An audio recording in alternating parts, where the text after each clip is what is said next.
Greetings to the Board of Directors. I'm Yee Rou, and my presentation will be based on the assumption that Company X is a tax-resident company in Malaysia. The concept of permanent establishment, PE, will apply as there is DTA between country X and Y.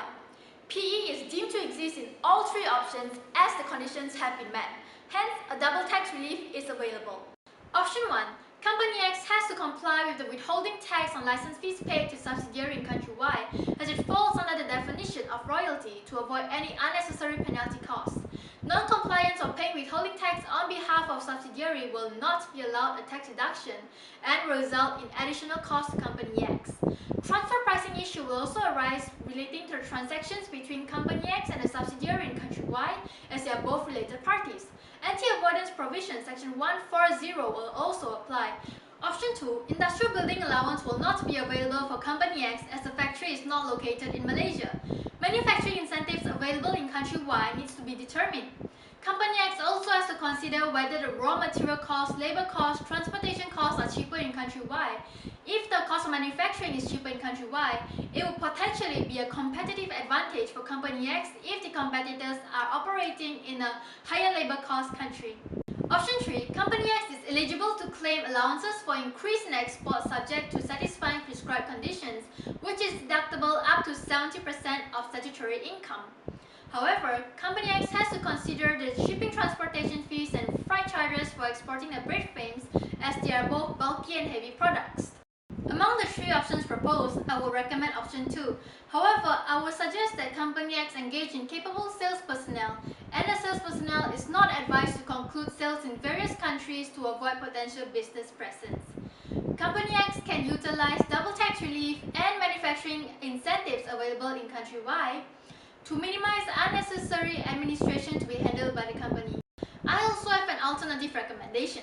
Since Company X is a capital-intensive company, it may qualify for reinvestment allowance for undertaking projects for automation, expansion, modernization or diversification of the existing business. It may claim a tax deduction of 60% on the qualifying chargeable expenditure incurred during the tax relief period, but it will be restricted to 70% of the statutory income. It is also advised not to dispose the assets within 5 years, as the allowance granted will be withdrawn. On top of that, Company X can still claim capital allowance or industrial building allowance, so the total claimable amount is 160%, provided the QBE or QPE incurred qualifies as qualifying capital expenditure. Tax functions are being pressured to do more with less and with the digital environment. Moving into the digital age, having the right tools and policies to govern speed and real time are key enablers that will enable tax functions to provide information to support businesses in their strategic decision making. The use of technology provides efficiencies, resulting in tax strategies having more time to spend on value-added activities in order to ensure that tax risks are effectively managed.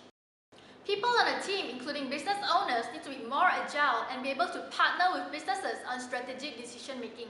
Hence, education and robust policies around roles and responsibilities are key to enabling tax functions to be more efficient. The following needs to be considered: the company's needs before it embarks on transforming tax functions, the timing to implement tax functions, and the ability to deliver critical insights and value-added benefits to the business. Regarding the issue of automating or streamline of the tax reporting process of Company X, I would recommend having one portal that is accessible through all countries. A standard template and format will be given to each entity from every country. Company X can also consider setting a timeline for the respective entity from each country to comply.